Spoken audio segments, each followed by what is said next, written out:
বন্ধুরা, আজকে বানাবো রুই মাছের মাথা দিয়ে পুঁই শাকের রেসিপি। তার জন্য এখানে রুই মাছের মাথা নিয়ে নিয়েছি, নুন হলুদ মাখিয়ে রেখেছি। পুঁই শাক নিয়ে নিয়েছি, এখানে 4-5টা রসুন, একটু আদা, 4-5টা কাঁচা লঙ্কা। এখানে নিয়েছি কুমড়ো, পটল, বেগুন, ঝিঙে, আলু, পেঁয়াজ, কাঁঠালের বীজ দিয়েছি। আপনাদের কাছে থাকলে দেবেন, নাহলে দিতে হয় না। গ্যাসের উপর কড়াই চাপিয়ে দিয়েছি এবং কড়াই গরম হয়ে গেছে। এবার সর্ষের তেল দেবো। রুই মাছের মাথাগুলো ভেজে নেব লাল লাল করে।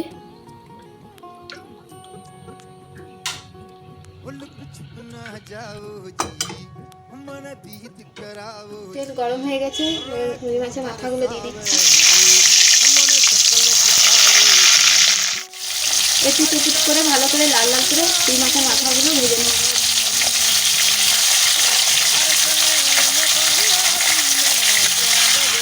রুই মাছের মাথাগুলো লাল লাল করে 2-5টা ভেজে নিয়েছি, এবার তুলে নেব।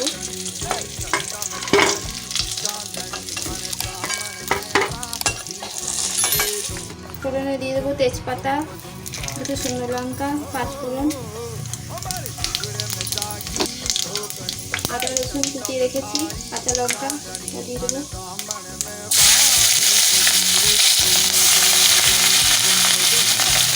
পেঁয়াজ দিয়ে দেবো।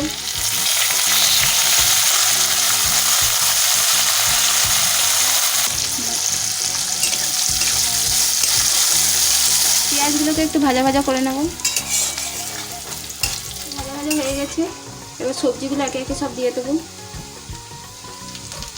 দিচ্ছি আলু,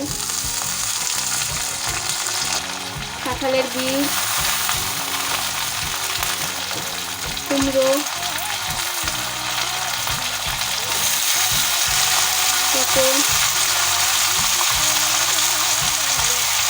একে একে সব সবজিগুলো দিয়ে দিচ্ছি।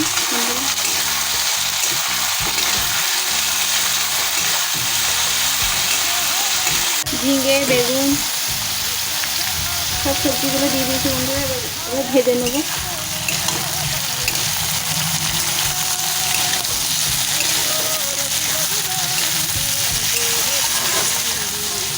গুঁড়ো মশলা দিয়ে দিচ্ছি, হলুদ গুঁড়ো, লঙ্কা গুঁড়ো, কাশ্মীরি লঙ্কা পাউডার, জিরে গুঁড়ো, ধনে গুঁড়ো, স্বাদ অনুসারে নুন, এতে সামান্য চিনি।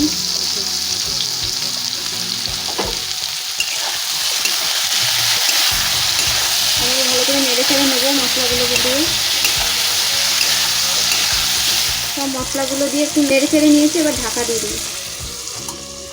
ঢাকা খুলে নিচ্ছি। সবজিগুলো সব ভাজা ভাজা হয়ে গেছে, এবার পুঁই শাকটা দিয়ে দেবো।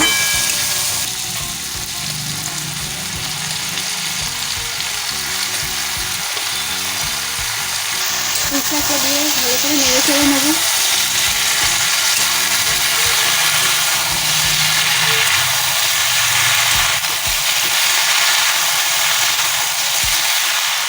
সব সবজিগুলো দিয়ে পুঁই শাক দিয়ে ভালো করে নাড়াচাড়া হয়ে গেছে, এবার ঢাকা দিয়ে দিই।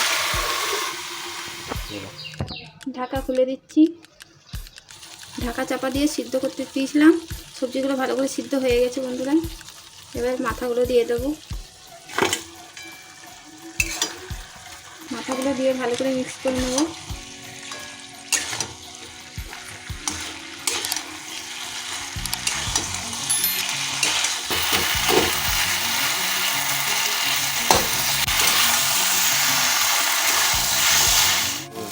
রেসিপিটি হয়ে গেছে বন্ধুরা।